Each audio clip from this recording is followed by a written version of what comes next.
Hello friends, मैं आपका mentor AK Singh और आज फिर हम अपने EMRS यानी कि EMRS लाइब्रेरी की तैयारी करेंगे। और EMRS लाइब्रेरी हम तैयारी में क्या कर रहे हैं, क्वेश्चन आंसर सीरीज यानी कि आपकी मैराथन चल रही है, लाइब्रेरी की मैराथन चल रही है और मैराथन में आपके क्वेश्चन आंसर देखे जा रहे हैं। और क्वेश्चन आंसर भी आपके 30 करके आपके देखे जा रहे हैं, जिससे आपको कम क्वेश्चनों में ज़्यादा चीज़ें जानने का मौका मिले कि क्वेश्चन किस तरह पूछे जा रहे हैं, किस तरह से, यानी कि एक क्वेश्चन को किस तरह से भिन्न भिन्न वर्डिंग के नाम से पूछा जा रहा है, तो वो भी आपको चीज़ें बताई जा रही हैं। तो चलिए शुरू करते हैं आज की क्वेश्चन आंसर की सीरीज़। तो कल हमने 120 तक क्वेश्चन कर लिए थे, यानी कि शायद हमारा लास्ट क्वेश्चन INB के ऊपर था। तो उसके बाद आज हम करते हैं नेक्स्ट क्वेश्चन, यानी कि 121 से क्वेश्चन करते हैं। तो पहला नंबर का क्वेश्चन क्या कह रहा है आपका, निम्नलिखित में कौन से प्रकाशन केंद्रीय धर्म पुस्तकालय लोक कोलकाता द्वारा किया जाता है, यानी कि which of the following is publishing और सेंट्रल रेफरेंस लाइब्रेरी कोलकाता। तो सेंट्रल लाइब्रेरी कोलकाता में आपका आ जाएगा इंडेक्सिंग इंडियाना, यानी कि इंडेक्सिंग इंडियाना ऑप्शन नंबर हो जाएगा C। चलिए क्वेश्चन नंबर 122 देखते हैं, यानी कि क्वेश्चन नंबर 2 देखते हैं। भारत में राष्ट्रीय पुस्तकालय फरवरी 2002 भारत के राष्ट्रीय पुस्तकालय के प्रथम पुस्तकालय सप्ताह किस महीने मनाया जाता है।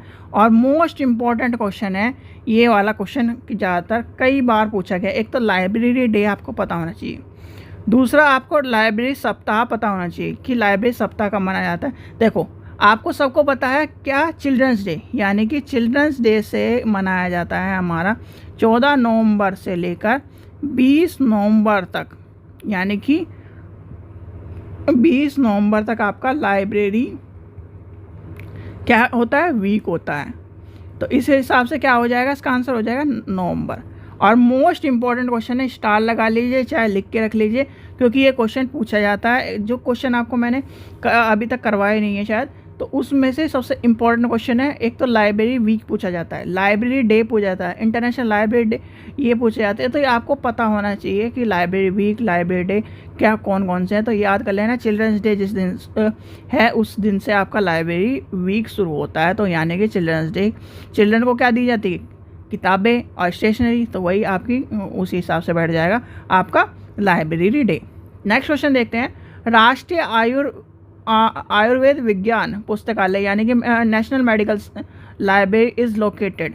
भाई लाइब्रेरी कहाँ पर है ये आपको पता होना चाहिए। देखो सबसे बड़ा यानी कि एम्स कहाँ पर है, एम्स कहाँ पर है, दिल्ली में। फेमस एम्स का है दिल्ली में, तो उसका आंसर क्या हो जाएगा, मेडिकल की लाइब्रेरी भी कहाँ पर होगी, दिल्ली में। ठीक है, चलिए आगे चलते हैं। क्वेश्चन नंबर 24 देखते हैं। 124 इंडियन लाइब्रेरी रिव्यू डैश का ब्लॉग है, यानी Indian library review is a blog of. ये आपका क्वेश्चन दोबारा आ रहा है, तो आपको पता होना चाहिए किसका आंसर होगा, national library of India Kolkata, यानी कि national library of India is Kolkata. तो इसका आंसर क्या होगा, कोलकाता में। चलिए क्वेश्चन नंबर 125 देखते हैं। भारतीय राष्ट्रीय पुस्तकालय के प्रथम पुस्तकालय अध्यक्ष, यानी पुस्तकालय अध्यक्ष आपको कौन बताया था मैंने, BS केशवन, यानी कि BS केशवन। इस तरह से यानी कि छोटे छोटे माइनर में, यानी कि कोई पूछ लेगा आपसे राष्ट्रीय पुस्तकालय के प्रथम अध्यक्ष, कोई भारतीय राष्ट्रीय पुस्तकालय के प्रथम अध्यक्ष, यानी कि कोई जो आगे क्वेश्चन पूछा जा सकता है। मान के चलिए आपसे पूछा जाता है BS केशवन को किस नाम से, किस लिए जाना जाता है, तो आपसे ये पूछे। तो यानी कि आपके वर्डिंग, यानी कि क्वेश्चन के वर्डिंग जो होते हैं वो चेंज होते रहते हैं। और इसलिए मैं कहता हूँ library is a history, library इतिहास है। और इतिहास को यानी कि आप ये बात मान के चलो, आपके दादाजी का नाम जो है वो क्या आप बदल दोगे, नहीं। वैसे ही इतिहास या लाइब्रेरी को नहीं बदला जा सकता। इसलिए ये सब चीज़ें ध्यान रखो कि लाइब्रेरी में जो लिखा गया है बस उसकी वर्डिंग चेंज होती है और कुछ चेंज नहीं होता। चलिए क्वेश्चन नंबर 126 देखते हैं। भारतीय राष्ट्रीय संदर्भ ग्रंथ सूची यानी कि INB के खंडों की कंप्यूटरीकृत पीढ़ी की शुरुआत कब हुई, यानी कि बिब्लियोग्राफिक जो कंप्यूटर की पीढ़ी है वो कब शुरू हुई थी, वो हुई थी 2000 में। और 2000 में और क्या आया था, कोई बता सकता है 2000 में कौन सा आया था, IT एक्ट आया था या RTI एक्ट आया था, ये भी आपको पता होना चाहिए कि 2000 में क्या आया था। इसलिए मैं थोड़ा सा आपको कहता हूँ कि जो क्वेश्चन मैं पूछूँ तो उसका आंसर एक बार को इंटरनेट पर देख लो यार, इंटरनेट पर सब मिलता है। और इंटरनेट पर मिलता है तो आपको थोड़ा बहुत पता होना चाहिए, क्योंकि इससे क्या होगा कि आप जैसे मैं पूछूँगा आप देखोगे तो वो क्वेश्चन आपको ये मान के चलिए कि आपकी आधी ज़िंदगी तक तो याद ही रहेगा, क्योंकि ऐसे क्वेश्चन जो होते हैं जो हम क्यूरियोसिटी से ढूंढते हैं तो वो ज़्यादा याद रहते हैं। क्वेश्चन नंबर 127 देखते हैं, भारतीय राष्ट्रीय संदर्भ ग्रंथ सूची में मराठी भाषा के साहित्य के लिए किस चिन्ह का इस्तेमाल किया जाता है, यानी कि किस चिन्ह का इस्तेमाल किया जाता है वो पूछा गया। तो इसका आंसर हो जाएगा MAR, यानी कि मर। और 2-3 के और मैं बताता हूँ, जैसे इंग्लिश का क्या है ENG हो जाएगा, और मान के चलते हैं आसामी है, आसामी का ASM हो जाएगा, और बंगला का क्या हो जाएगा BEN हो जाएगा। यानी कि शुरुआत के सब में आप कहीं मान के चलिए जो शुरुआत के 3 अक्षर हैं वो सबको लेके चलिए, और कोई बड़ी ये नहीं है, बस एक उर्दू का ये है URD है, URD, नहीं तो सबके ये मान लो आपको लैंग्वेज की स्पेलिंग पता है तो पहले 3 अक्षर बस, ठीक है। इतनी बड़ी टेक्नोलॉजी नहीं है, टेक्नोलॉजी तब होती है जो क्या ना बच्चा पढ़ना नहीं चाहता।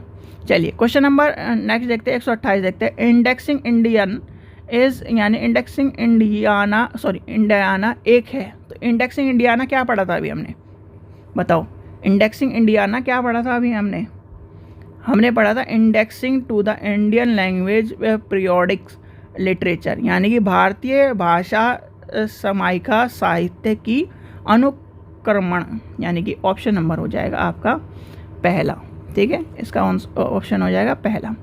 क्वेश्चन नंबर 129 देखते हैं, INB स्टैंड फॉर, यानी कि इसका पूरा नाम क्या है, और ये हम कितनी बार रटते आए हैं तो इसका नाम तो आपको पता ही होगा। इसका आंसर क्या हो जाएगा ऑप्शन नंबर C, यानी कि इंडियन नेशनल बिब्लियोग्राफी। चलिए क्वेश्चन नंबर 130 देखते हैं, इंपीरियल लाइब्रेरी को जनता के लिए खोला गया था, जनता के लिए खोला गया था। जनता के लिए कब खोला गया था, तो इंपीरियल लाइब्रेरी आपकी जो है वो उससे पहले जनता के लिए कब खोली गई थी, कोई बता सकता है? 1903 में। याद कर लेना, मैंने आपको कहा था एक चीज़ कही थी कि 1900 के बाद या फिर 1910 के बाद की सारी घटना ज़्यादातर, और ये कब तक करनी आपको 1960 तक, ये सारी की सारी घटना याद कर लेना, मोस्ट इंपॉर्टेंट है, सबसे ज़्यादा क्वेश्चन पूछे जाते हैं। और जो इंपीरियल लाइब्रेरी आपकी कोलकाता है 1891 में, यानी 1891 में कोलकाता में कई सचिवों ने पुस्तकालय के लिए संयोजन से इंपीरियल लाइब्रेरी का गठन किया था। यानी कि वही बात है भैया, अपने लिए इन्होंने काम किए थे, वही फिर हमें दे दिए। और बहुत से बुद्धिजीवी ये कहते हैं कि अंग्रेजों ने हमारे लिए बहुत सारे काम किए हैं, ठीक है।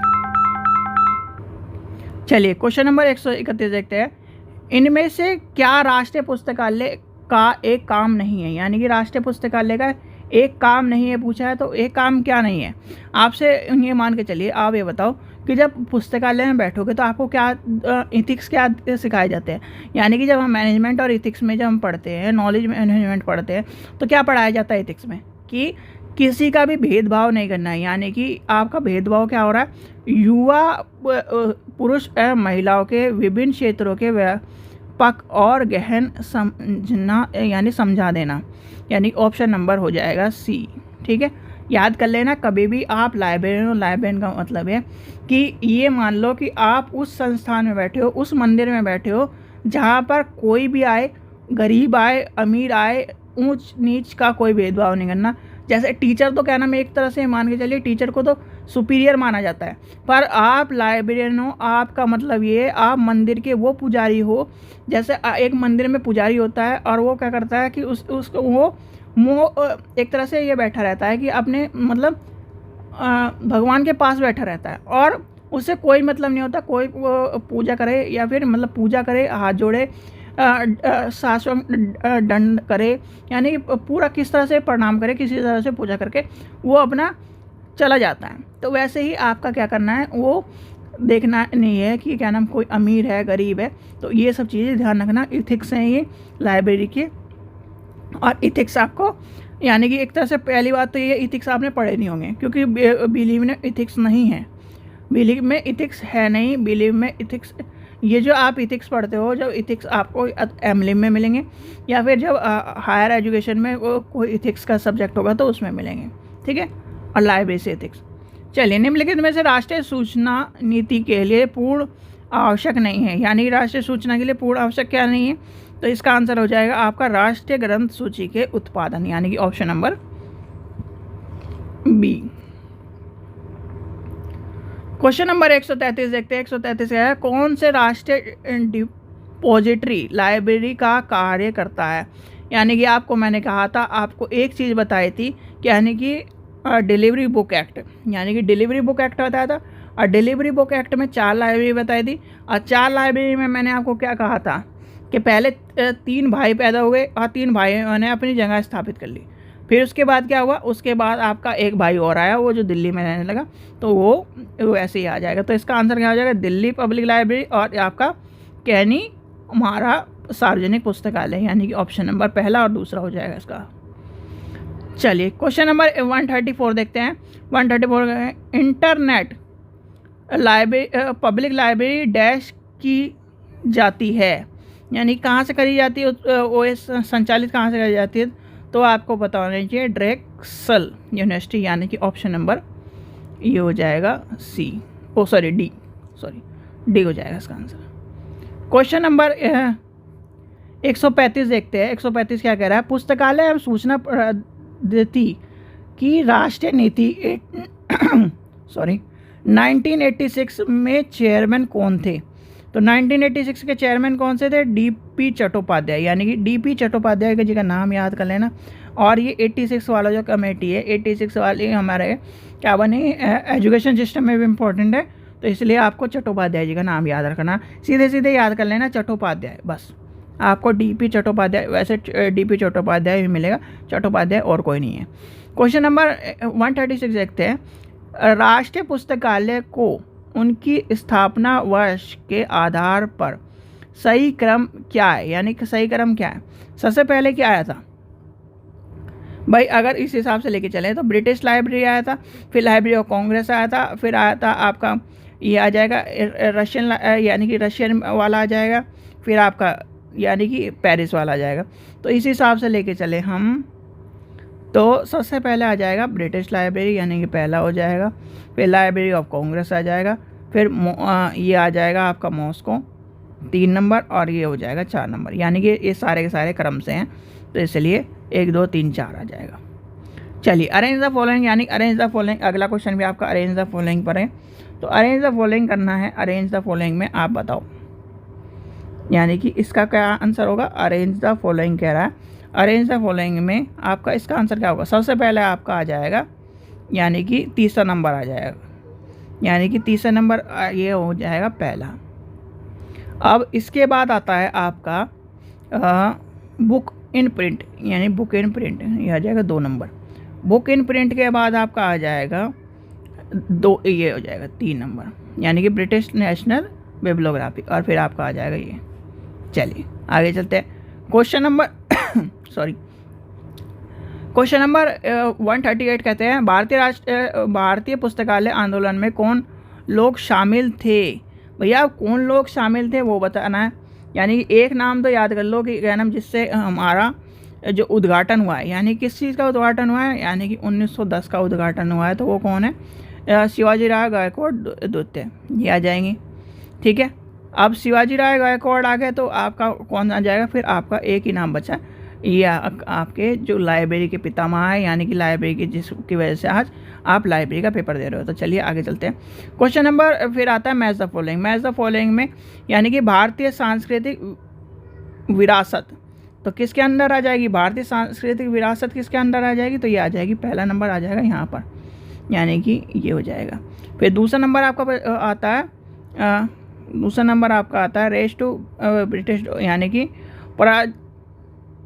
प्रजातीय और अच्छा ये तो प्रजातीय वाला आपका चल जाएगा राष्ट्रीय पुस्तकालय में, यानी कि 2 नंबर यहाँ आ जाएगा।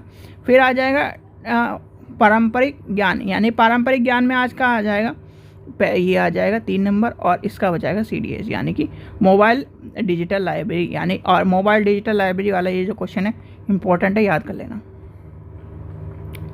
चलिए आगे चलते हैं। क्वेश्चन नंबर 140 देखते हैं। 140 क्या कहता है, API भाषा का प्रयोग किसके लिए किया जाता है। API किसके लिए किया जाता है, आप अपने फ़ोन में क्या डालते हो, एपीआई यानी कि एपीआई मतलब ग्राफिकल यूज़र इंटरफेस। एपीआई कहते हो ना कि एप्लीकेशन को एपीआई के नाम से डाउनलोड करते हैं, तो वही आपकी एप्लीकेशन है एपीआई।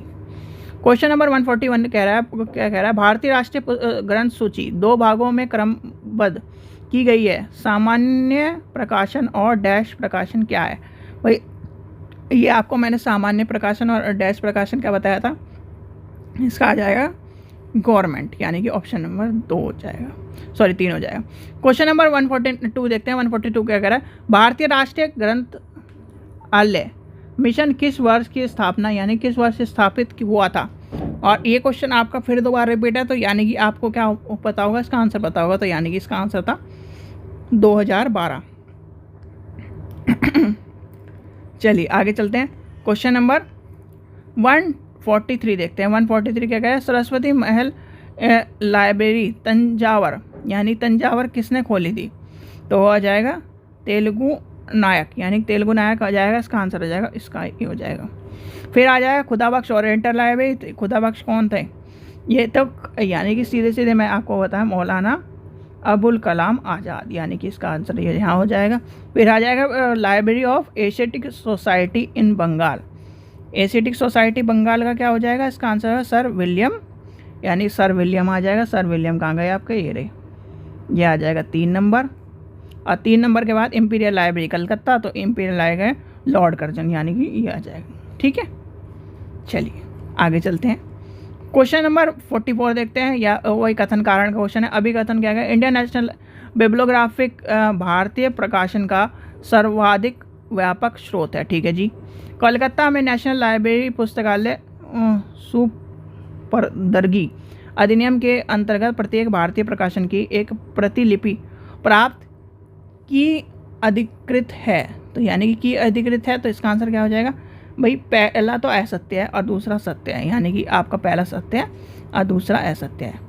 चलिए आगे चलते हैं। क्वेश्चन नंबर 145 देखते हैं। 145 इंपीरियल लाइब्रेरी कलकत्ता का प्रथम पुस्तकालय अध्यक्ष कौन था, यानी प्रथम पुस्तकालय अध्यक्ष कौन था, और आपको ये पता होना चाहिए। देखो अब यहाँ BS केशव मत कर देना, BS केशव, यानी कि आपसे पूछा गया है इंपीरियल लाइब्रेरी का, यानी इंपीरियल लाइब्रेरी का पूछा है, तो इसका आंसर हो जाएगा पहला, यानी कि जॉन मैकफॉलेन। ठीक है, चलिए आगे चलते हैं। क्वेश्चन नंबर 146 देखते हैं। भारतीय राष्ट्रीय ग्रंथ सूची किस प्रकार की सूची है, यानी किस प्रकार की ग्रंथ सूची है। आपसे कोई पूछे किस प्रकार की ग्रंथ सूची है, तो गणनात्मक, यानी कि ऑप्शन नंबर पहला हो जाएगा इसका आंसर। चलिए आगे चलते हैं। क्वेश्चन नंबर नेक्स्ट देखते हैं। क्वेश्चन नंबर क्या कह रहा है, ये आपका वही कथन कारण है। इंडियन नेशनल, यानी कि इंडियन नेशनल बिब्लियोग्राफिक भारतीय प्रकाशन के कुल उत्पादन की उपेक्षा की जाती है। The number of publication is Indian sufficiency, यानी हिंदी में पढ़ देते चलो। भारत में कई प्रकाशन चूक करता हैं और अपने प्रकाशन को पुस्तकालय और समाचार पत्र सार्वजनिक पुस्तकालय अधिनियम के अनुसार जमा नहीं कर पाते, तो यानी कि इसका आंसर क्या हो जाएगा, इसका आंसर बताओ, यानी इसका आंसर हो जाएगा दोनों सत्य हैं, यानी ऑप्शन नंबर पहला हो जाएगा, सॉरी इसका आंसर होगा आपका, इसका पहला सत्य, सॉरी पहला असत्य फिर दूसरा सत्य, क्योंकि उसकी बात कर रहा है ना ये। चलिए आगे चलते हैं। क्वेश्चन नंबर 148 देखते हैं। 148 इंपीरियल लाइब्रेरी एक्ट के संदर्भ में वायसराय कौन थे, यानी कि वायसराय पूछा है, तो वायसराय आपको पता ही है, तो यहाँ थे लॉर्ड कर्जन, यानी कि लॉर्ड कर्जन हो जाएगा इसका आंसर, ऑप्शन नंबर पहला हो जाएगा इसका आंसर।